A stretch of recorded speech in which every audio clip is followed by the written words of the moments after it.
One structural thing about my paper is you're going to see the quotes in German and you're going to hear the quotes in English. So I'm going to always read it out in English, but the original will be on the screen there. The only exception is Georg Wilhelm Friedrich Hegel, because I couldn't find my German edition because I moved last week. So Hegel is in English, but it's his problem maybe. So let's get started. These unhappy intellectuals, are they dangerous? They are, as cigars, which one cuts into the soup. The intellectuals, or to stay in Brecht's image, the cigars, are unhappy, and rightfully so. But their well-being is clearly not Brecht's concern. Neither is it mine, involved or not.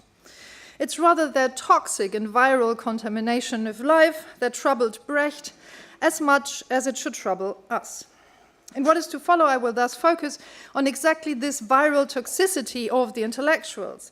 This is to attempt an actualized reading of what Brecht, in his TUI Romanfragment from the 1930s, and Karl Einstein, in his equally incomplete, or rather equally struggling, Fabrikation der Fiktion of the same period, which we already heard about a lot here and there in the conference, sketched out.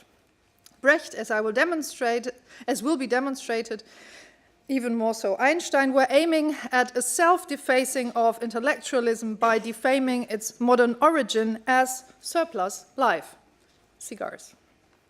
In Brecht's case, this deformation is not least a critique of ethics. As he asserts in one of the introductory fragments under the heading Lehrstoffe, syllabus, one does not need to be bribed into a non-guilt verdict of oneself, end quote.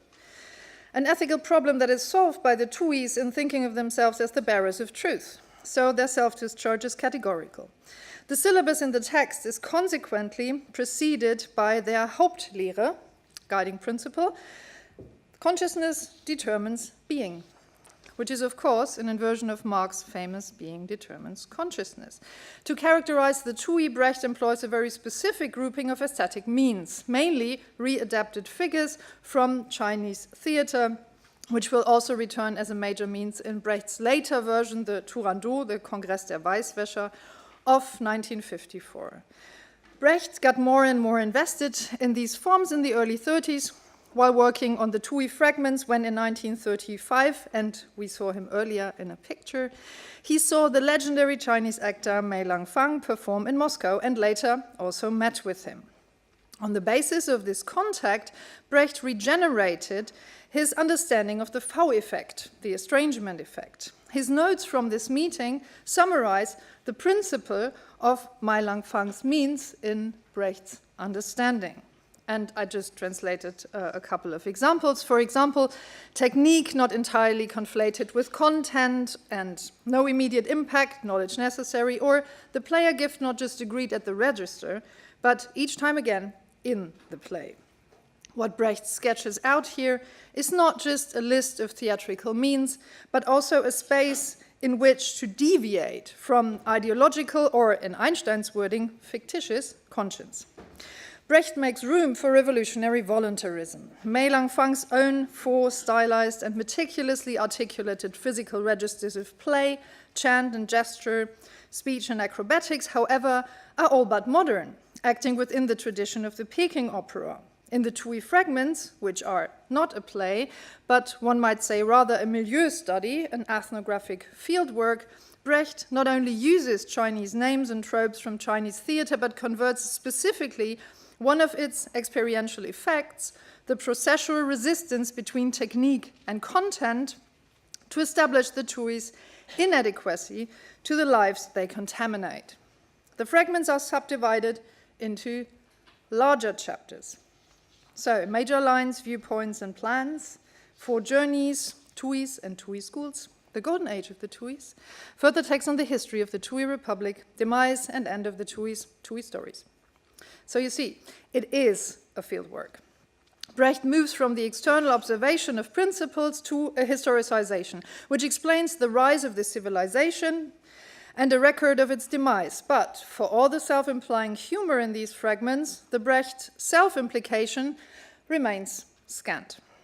Brecht exports Meilangfang's registers to European and more specifically to Christian clerical categories to historicize the rise and ancestry of the Tuis, to thus identify them with the previous historical bearers of ideology, the priests.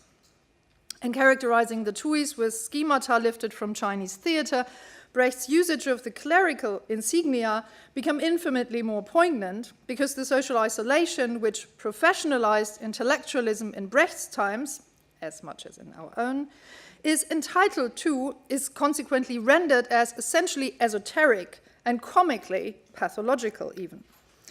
Its modern metaphysical lineage is effectively demonstrated as dematerializing and detemporalizing, which we already heard a lot about in the previous section. And what remains of the Tui is only their material, the capitalist status as surplus. They are unproductive. The Tui is, in Brecht's own opening definition, the intellectual of this time of the markets and commodities, the renter of his intellect. In his late drafts on theories of surplus value, published in 1851, Karl Marx had already argued that, and I quote Marx, the antagonisms within material production necessitate a superstructure of ideological status groups. And as Wolfgang Fritz Haug has demonstrated, this is quite precisely what Brecht situates the Tui. Brecht's Tuis are an effect of capital. Their metaphysical leanings are but an ideological haze, and their inclinations towards criticality are only other than purely self-referential, or one might say religious, where they become what Brecht deemed himself to be, an interfering thinker, eingreifender Denker. And this is exactly where Einstein's theoretical polemic, Fabrikation der Fiktion, comes into play. Not only as Heidemarie Oehm has introduced it as a like-minded invective against the enforced social degeneration of intellectualism in the 30s, but also as a counterpoint to Brecht's Marxist materialism. That Haug discusses the Tui fragment in the vein of a Leninist and Gramscian Marxism, or that the GDR Brecht scholar Werner Mittenzweig argues that the form of this fragment is lastly one of a Lehrstück, seems all but construed. And as much as this is founded on their own political tendentiousness, it is also founded on Brecht's own. And it's not that Einstein's polemics aren't tendentious, or for that matter that they aren't materialist. But here it becomes apparent that Brecht in the end only serves me as a foil to pinpoint what I would see as the political pitfalls of modernist Marxism and the cultural voluntarism it implies, Einstein's equally polemic dissection of the intellectualism of this time stages anti-capitalism, or rather the decapitalization of life, as a necessary revolutionary realignment of materialism itself. In Einstein's late writings, materialism, as counterintuitive as this might at first glance sound, cannot be determined by capital. It cannot be an effect of what it seeks to abolish. In Fabrikation der Fiktion, Einstein sets out to lay the theoretical groundwork for what we, here in the show, see as the guiding principle of a revised history of art, Einstein's unfinished Handbuch der Kunst. And I will proceed to argue that the incompleteness of the Fabrikation der Fiktion is, in a strong sense, necessitated by its argumentation, that it traces the configurations of a materialism that cannot conclude itself within the fictitious reality of late capitalism's imperialist and colonial idealism, because its dynamic is not least that of a multi-layered self-abolition. Fabrikation der Fiktion is a realignment of materialism against idealism, and that means not least a realignment of materialism against the very figure of idealism which in Brecht and also in Marx and Lenin remains untouched. Because Einstein's materialism is directed, I should say Einstein's late materialism. This is what I concentrate on, because in earlier, like in writings around 1919, you have much more like more proto-pseudo-Marxist, Leninist sounding things, but not here. So because Einstein's materialism is directed against the Kantian, the Hegelian, the Marxian modern subject, the I, which I will return to. And as it is the intellectual, the artist, and the philosopher who are the self-professed modern ideal embodiments of this subject form till this very day, these are Einstein's systematic targets. Where Brecht's polemic against the TUI as the renter of his intellect appeals to voluntaristic solution, it draws out a situation in which the alienation and objectification of the professionalized intellect in capitalist societies can be effectively overcome by the materialist readjustment of one's truth claim.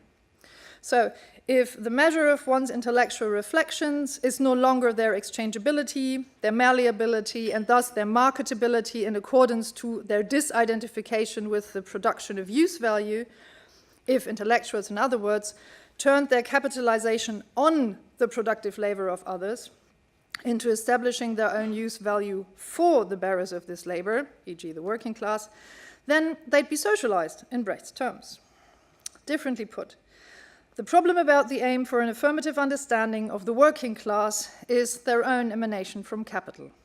And even though Brecht, as much as, for example, Walter Benjamin, of course noted this, he still founded his claim for revolutionary change on the capitalist isolation of productive labor that had manufactured the working class and isolated it. Property is to be abolished where it concerns the alienation of individual and collective labor, but it is legitimized where it characterizes the subject's own voluntaristic properties. Voluntaristic self-alienation is affirmed as an emancipatory process, or as the process of individual emancipation. What Marx maps out as abstract labor, with Marx, here rightfully comes under attack. But what Hegel before him introduced as individual work does not. And here comes Hegel in English. Work is of all and for all. Only here does the individual have existence as individual. Prior to this, the individual is merely something abstract, untrue as a concept. End quote. It is this order, the separation of abstraction and concretion, the limitation of materialism into a realized idealism, which also lies at the core of Hegelian Marxism, and which, in Einstein's Fabrikation der Fiktion, is not shared.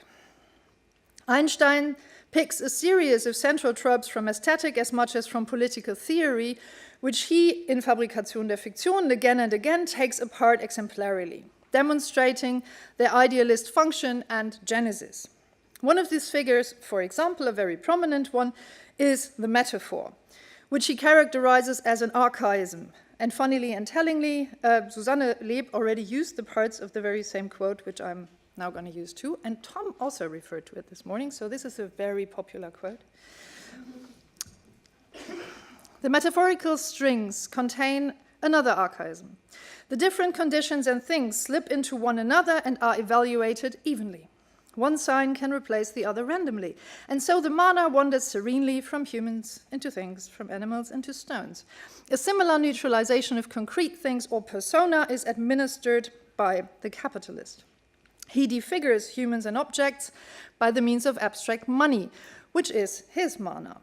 Poets and capitalists are dynamists and are seeking out a maximum of mobility. End quote.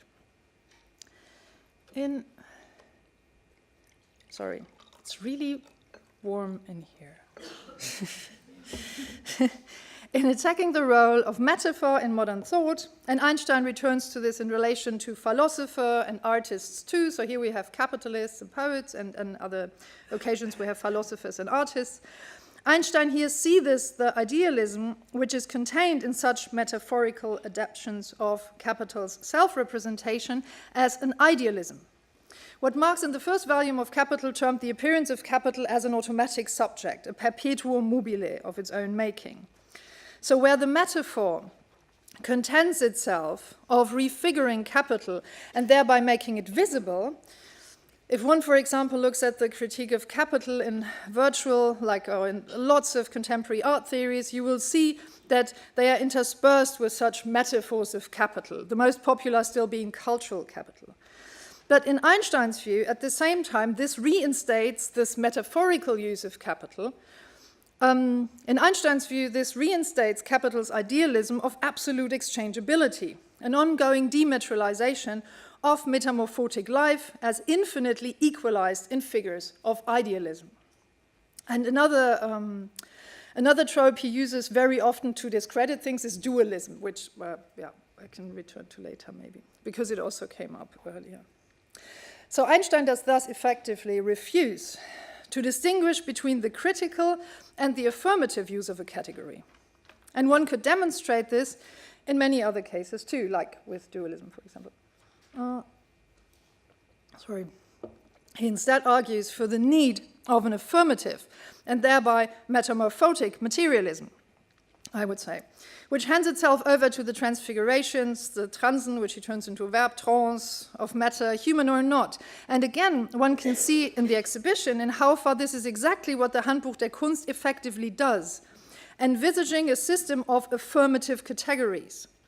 Einstein's excessive use of variations of the word trans, for example, which reaches from transaction to trans, hereby gains a transmutated meaning, because the transactions themselves, the process which I just quoted as capitalist and which makes all matter indistinguishable as capital, from a different vantage point suddenly becomes metamorphotic, because it doesn't work. I mean, capitalism doesn't work. The idealism which capitalism has of itself is not its material existence.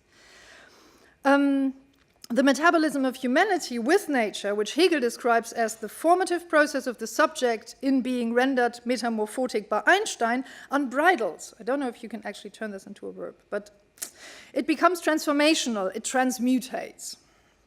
Einstein's Fabrikation der Fiktionen, in that sense, is not least a critique of capital as a failed human synthesis, a series of idealist fictions that overcasts a failed life, like the one Jenny was talking about, or rather a life continuously doomed to fail, to brutalize, to be shortcut, misguided by its necessarily toxic attempts to adapt to modern individuality. The I of idealism comes into view not just as someone with an appetite for capital recognition, but the intellectuals in this perspective are much more than a harmful effect of the monetarization of intellectual labor. Their intellect itself is, in its very form, the reason for the suppression of life. For Einstein, the Hegelian concept of emancipation by work, the individualization that proceeds by appropriation and negation of what is externalized as not I, is in itself unacceptable. To circumvent this vanity of negation, Eitelkeit der Negation, as Einstein calls it, results for Einstein in accordance to his own present, as Sibylle Penkert has argued, ultimately in, and I quote her, a permanent failure as process of production, end quote. A materialization of the present that is in need of an, and another quote from Einstein, owed to the collapse of the substances which hold him, and thereby the otherness of the human in the world. Without holding, collapse of the fixated anthropomorphism. Thereby Einstein's love for immediacy, another word which keeps returning in the Fabrikation der Fiktionen, which from today's thinking habit at first seems vaguely romanticist, but is in fact quite the opposite. Where Einstein again and again invokes immediacy as an alternative to truth, he adapts to counter the psychic class division, psychische Klassenteilung, which the virtuosos of fractioning, die Spaltungsvirtuosen, über die immer wieder schreibt, on the left, are unwillingly orchestrating just as much as the capitalism which gave them their form. Einstein, and Anselm already referred to this in his introduction yesterday, does not aspire to pull through, as he writes in a letter to his friend Ewald Wasmuth, of which other letters which is quoted by Charles Haxhausen. And I quote this letter, and I quote actually like the part which comes after what was just quoted. So by the end of this show, you will have the full letter. So one writes and calculates at the same time how and if one is to pull through. One will certainly not, if the crisis is a permanent condition, which seems probable to me, end quote.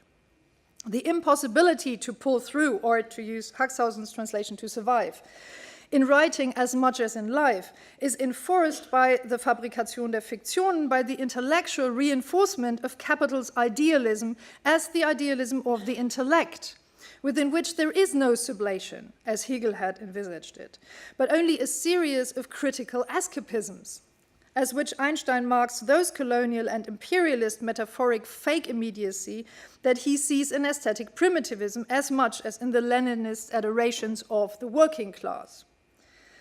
Where the collective appears in Einstein's writing, and it appears a lot, this work, again, Fabrikation der Fiktion, this working class is not identified by profession, but by collective and collectivizing metamorphosis, by deviational metabolism. The working class in Einstein's perspective is not identified by their productive labor, but by their metamorphotic qualities that rise from their fictitious capitalist arrangement as generators of use value. And this is not pretty. Specifically, when the working class has ceased working and becomes an unworked class, as more and more significantly socially within financialized capitalism. And to wake you all up, and to give this argument a bit more of a contemporary traction, I want to not really much more than hint to the recent work of the Berlin-based and Zwickau-born artist Henrike Naumann and her current exhibition 2000, on view at Museum Abteiberg Mönchengladbach. This show, and this is the poster for it, but I'll stay with it for a second.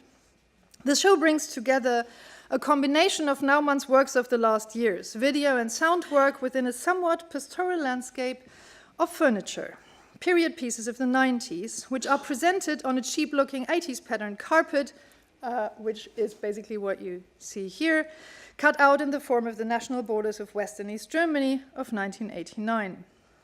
Naumann, in her work, does address not collectivity, but Gemeinschaft, which is arrested within a fictitious,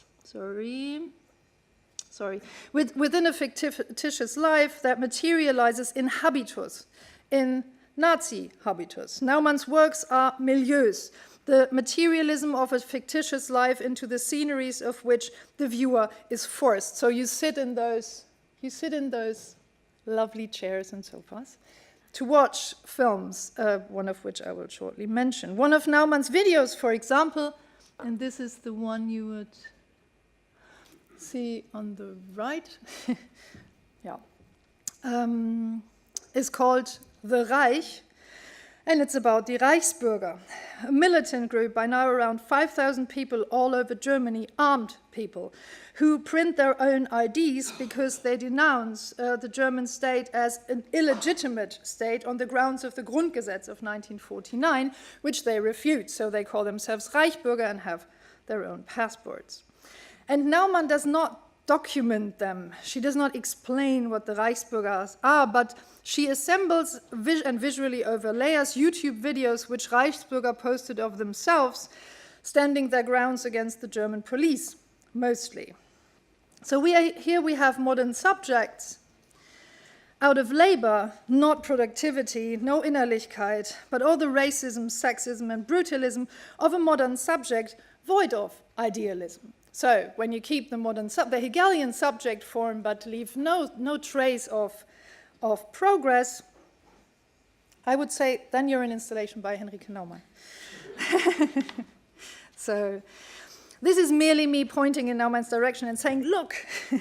But if we think of Einstein's insistence against idealism, Naumann's work figures as a contemporary aesthetic practice which does not engage in idealism of political art, nor does she engage in the idealism of the subject, which voluntaristically should just change its efforts. So this is not critically educational, but it demonstrates the metamorphotic qualities of today's Fabrikation der Fiktionen in all its viral toxicity. The metamorphotical in Einstein, as in Naumann, is not a sight for sore eyes, but in Naumann's case, the generation of what was formerly the GDR, into a landscape of brutalized unproductivity, the casting of a social collective in the ideological negative, the rise of groups like the National Socialist Underground from a collective youth culture of upended nationalized idealism. Thus, There is a second respect in which Einstein's materialism is not an idealism. The temporality it gives rise to is an experiential one. Einstein cannot pull through or survive because the metamorphotic reality he builds up against the Fabrikation der Fiktionen is disintegrating his very own form. Like was mentioned in the discussion earlier, Einstein is disintegrating himself. The form of the intellectual is what he disintegrates because, and Einstein is very clear in that, and I repeat myself here, the intellectual is not a secondary effect of capital's idealism, but he is the main profiteer and genuine productive force of it. It is, unlike in Brecht's TUI fragment, not the content of intellectual labor that makes its form toxic, sadly, but it is the form of the intellect itself that renders all of its content as practically a lie, which is why Karin Zello rightfully remarks that Einstein's critique of ideology effectively returns to this motive's medieval form, also invoked famously by Nietzsche, of course, the Priestertrug, and I have absolutely no idea what this is in English. Maybe one of you does. Priestertrug, yeah, well, Priestertrug, I don't know. Intellectual labor is the idealist form. It is the brutalization, the dematerialization, the detemporalization, the making exchangeable of life. And if one does not want to give this system of fictions the courtesy to call it an ideology, which Einstein clearly does not, it ends up being a mere set of lies. In furthering a remark by Karin Zello, I want to end this talk by briefly pointing to the source of Einstein's materialism, which arguably lies in his studying of the work of Ernst Mach in Berlin early on between 1904 and 1908. Who was Mach? Who was foundational not only for Alexander Bogdanov's anti-Leninist monist Marxism, but also for writers like Robert Musil, who wrote his PhD about Mach, for someone like Pierre Klosowski, and for the other Einstein, Albert. I do not have the time here to go into Mach's work in detail or at length or in any appropriate form, but Mach's The Analysis of Sensation and the Relation of the Physical to the Psychical, a book of 1883, which was reprinted in numerous editions until 1916, reappears in Einstein's writings again and again.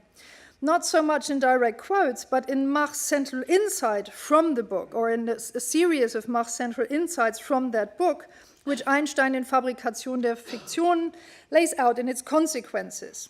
The most pop one being, the I is unsalvageable. Das Ich ist unrettbar. Mach's theory is one of physical experience, in which production and reception are not categorically distinct, but give way to a materialist empiricism. And this is, of course, why Bogdanov went for it. And it is from Mach that Einstein, in the Fabrikation der Fiktionen, imports the other slightly uncanny category, which often appears together with that of immediacy, namely the biological. But again, if one considers that Einstein uses both immediacy and its different variations, as well as biology and its different variations, as replacements of the concept of idealistic truth, and more importantly, if one considers that Einstein aims not least at refiguring the bearer of this truth, the individual, then the biological gains a metamorphotic quality, because all naturalism is rendered fictitious, like all naturalism within capital is rendered fictitious. To refer to the biological as the presence of vitality only becomes problematic within an idealist register that has already christened the European modern idealist subject as the naturalized human form in and of itself. If it becomes the guiding principle of what is termed biology, then we're left with all that Nazism, which Henrike Naumann stages as the enforced youth culture of unproductiveness. But when being re-envisioned as a foundational and more than anything else a collective or collectivizing category of those metamorphotic immediacies which are shooting up amidst the Fabrikation der Fiktionen, then the biology that runs through the limbs of fiction is an unsettling vitality that, as of now, cannot pull through. This is not a critical model, but a metamorphotic desire. And there are large passages about eroticism in the book, inevitably. and also about guilt. But again, and like in Naumann, this guilt is not a category of ethics. It is not the entrance point of a critical distance from one's own guilt, but it is its material embracement. Thus, my using the formulation of self-abolition in the beginning, Einstein abolishes himself as an intellectual by writing the Fabrikation der Fiktionen to, from there, propose a Handbuch der Kunst, the metamorphotic registers of which are envisioning another temporality from art, and go on, and which one has to fight, and which he goes on fighting in the Durruti column, because fascism will not end itself, and still it hasn't. So I want to close this talk with a passage from a poem, another piece of contemporaneity to demonstrate, or rather predicate, the poignant actuality of Einstein's anti-idealist materialism. And for that, I want to return to my first Einstein quote, the popular one. And I will read it out once again because it's so great. The metaphorical strings contain another archaism. The different conditions and things slip into one another and are evaluated evenly. One sign can replace the other randomly. And so the mana wanders serenely from humans into things, from animals into stones. A similar neutralization of concrete things or persona is administered by capitalists, by the capitalist. He defigures humans and objects by the means of abstract money, which is his mana. Poets and capitalists are dynamists and are seeking out a maximum of mobility. Here they are, the poets, capitalists in their own accord. And the poet I want to quote, David Buck, who lives in Oakland and whose work of the last years has strongly worked through the events around the Oakland riots and the Oakland general strike that effectively shut down the port of Oakland in the beginning of November of 2011. Buck, however, does not narrativize these events at any point. They are not being brought into a definite historical form. He does not restage what briefly ensued in Oakland as a now literary moment of past glory or defeat. There is nothing heroic in Buck's dealings with the prose of those times and him turning them into his poetry. There is, however, a certain heroism that is addressed as having a life outside of a language, but that heroism is forced to appear as life's effective derealization repeatedly in Buck's books, just as it is in Einstein's Fabrikation der Fiktionen. The struggle for the discontinuation of that system here becomes poetically bound up with our own struggle to continue in a mode of discontinuing, in a mode of de-disciplining. It is a struggle not least for our own discontinuation, a struggle against our future, or rather against our present futurity.